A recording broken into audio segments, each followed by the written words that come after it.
Oke, Assalamualaikum warahmatullahi wabarakatuh. Alhamdulillahirabbil alamin. I would say thank you for the opportunity to make a presentation by title Hereditary of Waqf Assets by Kyai as Nazhir in Bangkalan. I am Muttaqin Choiri. My article or our article, this studies aim to describe the Waqf management which managed by the Kyai. Considering that Kyai in Madurese society is one of the three central figures. So with this research, it's hoped that a model of Waqf development can be found in Bangkalan. Firstly, the two paradigms to describe Indonesian Waqf. In Indonesian National Act number 1, it's 2004, has describes that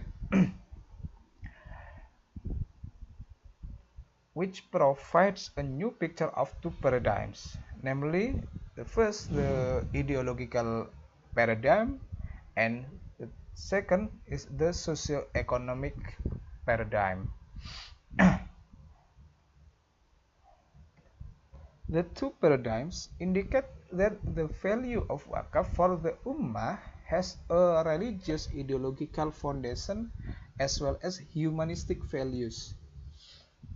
The second paradigms about socio-economic paradigm illustrates that there is a positive socio-economic contribution in overcoming the economic problems of the Ummah.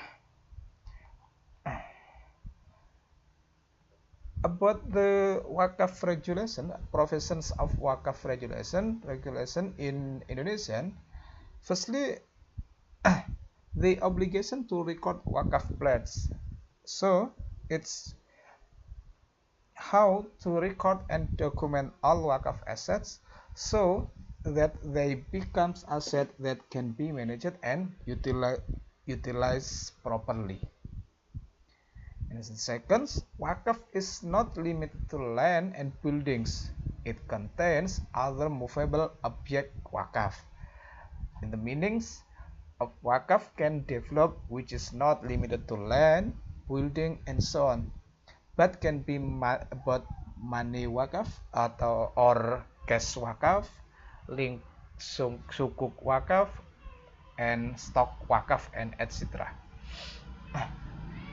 Third,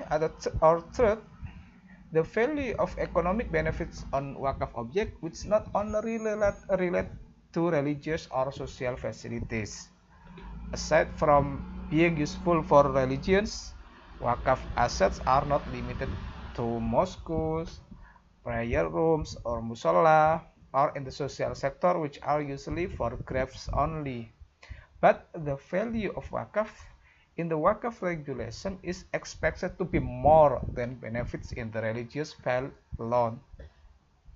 And the last, how to increase the ability of Waqf Nazhir.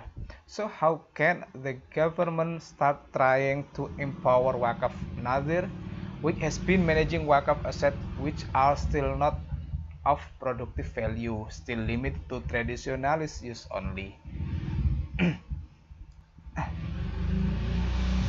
Literature studies is, firstly, it's in Madurese society. It's symbolized by the term of Bupa, Babu, Guru, Rato. It means Bupa is father, Babu is mother, Guru is like teachers, Kyai, etc. Ustad, Rato it means a government, it's government like presiden, like bupati, dan etc. in Madura society. The figure of Kyai as guru is described as a figure with power of influence and leadership. as a place to ask for fatwa in the social and religious field, which also makes the Kyai as a representation of God in the world. 3. Waqf land that is used traditionally and has not been used professionally, which is influenced by the lack of knowledge of Nazhir. And 4. The Madhuris community in handling over their Waqf asset in directly given to Kyai and religious leaders with the aim of hoping for blessing.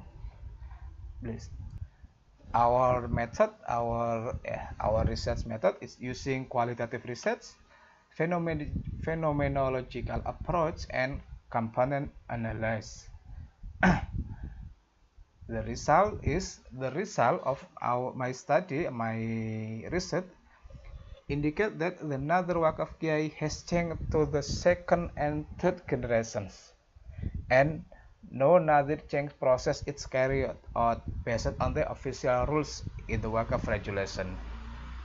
Second, the replacement process carried out from one generation to another caused Nazhir to be passive in developing Waqf asset, influenced by weakness in the areas of knowledge, especially coaching, recruitment, reward, competence, and supervision that do not go well, so that the large asset of Waqf, which managed by the Kyai in area of approximately 14 hectares, has not been able to sustain the economic growth of the Ummah. Okay, thank you. This is my presentations.